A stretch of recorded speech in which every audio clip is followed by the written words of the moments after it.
2022년 3월 23일입니다. 지난 일주일간 미국 주식이 폭등을 했죠. 그 전주까지 미국 주식 곧 망할 것 같더니만은 일주일 만에 왜 이렇게 폭등을 했을까요? 오늘 그 이야기를 들려드리겠습니다. 자, 미국 주식시장에 대해서 알고 싶었던 내용, 가장 중요한 내용을 알기 쉽게 콕콕 집어 떠먹여 드립니다. 자, 지난주 주식시장이 얼마나 상승했는지를 보여줍니다. 자, 일주일 3월 23일 기준 일주일치입니다. 일주일간 올라있는 각 주식들을 보실 수가 있는데요. 이 무거운 테크주들이 굉장히 많이 올랐습니다. 특히 테슬라는 23.95%로 폭등을 했습니다. 자, 곧 망할 것 같았던 미국 시장이 무슨 이유로 이렇게 폭등을 했을까요? 그걸 한번 살펴보도록 하겠습니다. 자, 주식시장에는 수만 가지 요인들이 작용을 해서 가격 결정을 하게 됩니다. 그렇기 때문에 신만이 그 주식시장의 오르내림을 알 수 있다고 하는 것이죠. 아무리 똑똑한 사람도 단 한 명도 주식시장을 정확하게 예측할 수는 없습니다. 그리고 실질적으로 주식시장은 오르든 내리든 그 결과를 가지고 원인 분석을 하고 있는 게 현실입니다. 어떻게 됐든 지난 한 주간 왜 주식이 이렇게 많이 올랐는지를 한번 살펴보도록 하겠습니다. 자, 여러 가지 요인 중에 몇 가지만 살펴보겠는데요. 일단 숏 스퀴즈가 일어났다라는 주장을 하고 있습니다. 주식시장이 지난주까지는 폭락을 하고 있었기 때문에 많은 투자자가 시장이 이렇게 급반등할 것을 예상을 못했겠죠. 그러다 보니까 고평가 기술주나 미임 주식 위주로 공매도가 굉장히 많았었죠. 그런데 갑자기 주식이 폭등을 했습니다. 그러니까 숏 스퀴즈가 일어났죠. 그러니까 갑자기 주식이 폭등을 한 거죠. 자, 두 번째 요인으로서 패드 의장과 제임스 블러드 연은 총재, 세인트루이스 연은 총재의 이야기가 굉장히 시장에 큰 파급 효과를 안겼습니다. 제롬 파월 패드 의장은 지금 주식시장의 분위기 메이커 역할을 하고 있는 것 같습니다. 시장이 조금 과열되면은 찍어내리고 너무 처지는 것 같으면은 띄워주는 그런 분위기 메이커 역할을 하고 계신 것 같은데요. 제롬 파월 의장이 일부 모임 연설에서 이런 이야기를 했습니다. 현재 상황에서 연착륙을 유도하는 게 간단하지는 않겠지만 역사에서 소프트 랜딩이나 적어도 소프트했던 착륙은 비교적 일반적이었다. 1965년, 1984년, 1994년에 페드는 경기 침체 없이 유발 없이 과열을 잡았었다. 자, 이렇게 말씀을 하셨답니다. 자, 그러니까 제롬 파월 의장은 이 경기를 침체시키지 않고 인플레이션을 잡아낼 수 있는 자신이 있다라는 그런 의미겠죠. 뭐 자신이 있는 건지 시장을 달래려고 그랬는지 정확하게 알 수는 없습니다. 어쨌든 이 말을 하고 난 후에 주식이 폭등을 한 것은 사실이니까요. 그리고 제임스 블러드 세인트루이스 연방 총재 이야기를 한번 들어보겠습니다.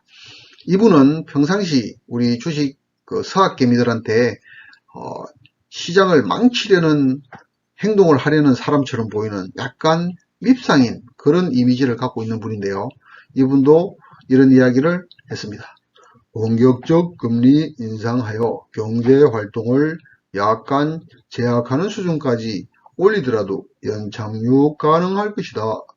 1994년 긴축 사이클을 보면 앨런 그린스펀 전 의장은 1994년부터 1995년 초까지 약 13개월 동안 기준금리를 3%에서 6%까지 인상시켰지만 인플레 억제와 경기 연착륙에 성공했고 이로 인해 1990년대 10여 년간 경기 확장기를 이어나갈 수 있었다. 이라고 제임스 블러드 연방은행 세인트루이스 총재가 말씀을 하셨답니다. 자, 그러면은 제임스 블러드도 시장을 깨부시려고 금리를 폭발적으로 올리자라고 했던 게 아닙니다. 그냥 충분히 인플레이션을 억제를 하면서 경기가 죽지 않게 관리할 수 있다라는 자신감을 보였다. 이렇게 시장이 받아들인 거죠. 그리고 94년 당시 S&P 500 지수는 연초 465.44에서 시작해서 연말 459.27로 마감을 해서 1.54% 내리는데 그쳤습니다. 자, 그런데 뭐 잘한 거냐고요? 아니요. 금리를 3%에서 6%로 올렸는데도 불구하고 이 시장이 S&P가 1.54%밖에 내리지 않았다는 것은 정말 대단한 겁니다. 그리고 그 다음에는 S&P 500 지수가 24.11%로 폭등까지 했습니다. 자, 쇼스 퀴즈에 이어 페드 관련 두 분의 발언이 엄청난 영향을 끼쳤겠죠. 그 외에 다른 요인들도 많이 있겠으니까 한번 보겠습니다. 그간 인플레이션이 과다하게 상승하면서 인플레이션율이 상승하면서 페드는 시장에 금리를 대폭 인상하겠다, 대차 대조표를 급격하게 축소하겠다 등등 으름장을 굉장히 넣었었죠. 근데 이것도 시간이 흘러서 가만히 생각을 해보니까 시장의 참여자들은 페드는 저렇게 으름장을 놓을 뿐이지 그렇게 크게 금리를 올리거나 대차 대조표를 대폭 축소할 수 없을 것이다. 이렇게 이제 생각을 하기 시작을 한 거죠. 당연히 그러니 주식이 오르겠죠. 그리고 지금 두 분의 그 말씀에 따라서 우리가 경기 연착륙에 대한 믿음이 생겼겠죠. 그리고 이제 마침 나이키 실적 발표가 있었는데 나이키는 중국 실적이 저하하는 등 부정적인 요인이 많았음에도 불구하고 실적이 좋았죠. 그러니까 또 사람들이 생각을 합니다. 우리 미국 기업들은 이렇게 상황이 좋지 않은데도 실적을 잘 내네? 이제 믿고 사도 되겠네? 이러니까 또 주식이 올라갔죠. 그리고 이제 이 두 분의 이야기와 또 연결되어서 이 경기가 나쁘지 않다라는 그 컨센서스가 형성되었습니다. 그러다 보니까 미국채 수익률 10년물과 2년물 금리 차가 점점 좁혀지다가 이날은 조금 더 벌어졌습니다. 그래서 수익률 곡선 기울기가 약간 가팔라졌습니다. 자, 이것들이 전체적으로 복합 작용을 하면서 지난주 주식시장을 폭등시켰고요. 자, 금리 인상은 그러면 무조건 나쁜 것이냐? 이걸 한번 살펴봐야 됩니다. 그래서 금리 인상도 좋은 상승과 나쁜 상승이 있다고 합니다. 좋은 상승이라는 것은 향후 경기가 괜찮을 것이라는 예상을 기반으로 금리가 오르는 것이고, 나쁜 상승은 인플레이션 폭등으로 인해 오르는 것입니다.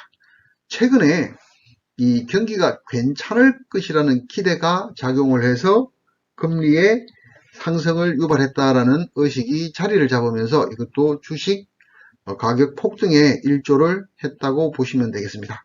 자, 지난주 주식 폭등한 이유를 대략 큰 것만 이렇게 잡아보니까 대략 머리에 이해가 쏙 되시죠? 이렇게 보시면 되겠고요. 자, 그러면은 우리가 가장 궁금해하는 부분을 한번 봐야 되겠죠?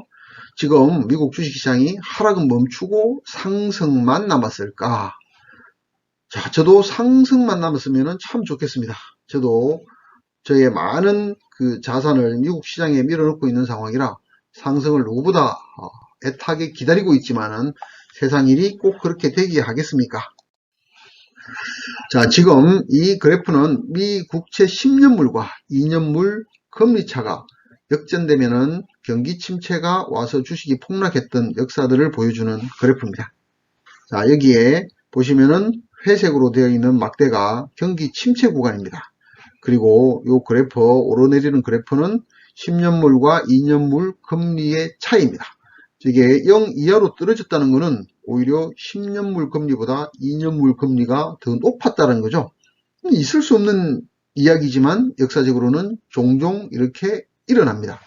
그러면은 이럴 때마다 경기 침체가 따라왔다라는 걸 표가 있는데요. 지금 현재 2022년께 이 율이 1점 몇 프로 정도예요. 아직 0%에 도달하지 않았습니다. 그래서 금리 역전이 되지는 않았었죠. 그렇기 때문에 지금 당장에 주식 폭락이 온다라고 할 수는 없고요. 그리고 이 역전이 되더라도 짧게는 3개월에서 길게는 뭐 30개월 이상 되었을 때 이 리세션, 경기 침체기가 다가왔다고 합니다. 그건 사실 3개월은 굉장히 릴라이어블 하지만은 30개월이라는 것은 사실은 그걸로 인해서 침체가 왔는지까지 파악하기는 힘들 정도로 신빙성이 없는 데이터로 보일 수도 있습니다. 그렇지만 어쨌든 이렇게 10년물과 2년물 금리차가 역전되었을 때 경기 침체가 왔다라는 그래프는 지금 많이 회자되고 있습니다. 그만큼 지금 이 시기가 그럴 가능성도 있다라고 보셔야 됩니다. 그래서 주식시장이 마냥 상승할 것이라고만은 볼 수가 없으니까 우리가 상승을 기대하지만 하방으로 작용할 수 있다는 것도 생각을 하면서 대비를 하시는 게 좋을 것 같습니다. 다음 그래프는 아까 보여드렸던 그래프는 10년물과 2년물 금리차 그래프고 지금 이것은 3개월과 10년 금리차 그래프입니다. 그래서 이게 노란색 온으로 표시된 부분들이 3개월 물이 10년 물의 그 금리를 더 앞선, 더 높은 경우를 이렇게 보여주는데 이런 경우에는 필연적으로 경기 침체가 유발되었다라고 이렇게 그래프가 말을 해주고 있습니다. 그래서 시장에서는 주로 2년물, 10년물 금리차를 주로 보고 패드와 뉴욕 연방은행은 주로 3개월, 10년 금리 차이를 보고 정책 결정에 활용을 한다고 합니다. 그래서 그 부분도 알아두시고 이런 그래프를 보시면은 이 그래프가 무엇을 말하고 있는지를 꼭 캐치하시고 이런 자료들은 우리 주식 노트에 꼭 저장을 하셔서 필요할 때마다 한 번씩 들여다보시고 어떤 내용이 어떻게 변하는지를 배워가시기 바랍니다. 저도 파워포인트에 이런 자료들을 일일이 저장을 하면서 하나하나 공부를 해나가고 있답니다. 자, 이 그래프도 마찬가지입니다. 조금 전에 보여드린 그래프나 같은 그림이고 위의 그래프와 연동해서 그 시기에 각각 무슨 일이 있었는지를 이렇게 나타내고 있습니다. 이런 연도별로 이런 것들이 잘 정리가 되어 있으니까 한 번씩 보시기 바랍니다. 이렇게 다 잘 나와 있죠. 2008년을 마지막으로 그래프가 끝나 있는데 지금 이 다음 그래프는 존재하고 있지 않습니다. 자, 이렇게 해서 지금 현재 지난 한 주간 미국 주식시장이 폭등했던 이유 그리고 그러면은 꼭 상승을 할 것이냐라는 이야기를 짚어드렸습니다. 자, 폭등한 이유는 이제 어떻게 구구절절 해석을 붙였지만 더 나락으로 떨어질지 폭등을 할지는 정확하게 알 수 없다가 주요 이야기고 우리는 어떤 경우에라도 대처할 수 있도록 스스로 공부하면서 준비를 해야 된다가 정답이 되겠습니다. 자, 그리고 제가 마지막으로 미국 주식 투자하는 이유를 한번 붙여봤습니다. 이거는 뭐 제 생각과 우리 시청자분들의 생각이 거의 같으리라고 생각이 되는데요. 자, 미국은 달러 기축통화국이죠. 그리고 세계 패권국입니다. 그리고 세계 최고 기업들이 다 미국 시장에 상장하고 싶어 하죠. 시장 어마무시하게 큽니다. 대한민국 주식 전체 다 해봐야 애플 주식도 안 된다라는, 애플 주식 시가총액도 안 된다는 이야기가 있을 정도로 대단하죠. 그리고 미국 주식시장에서는 물려도 이렇게 존버가 가능하다. 그리고 초장기 투자가 가능하다.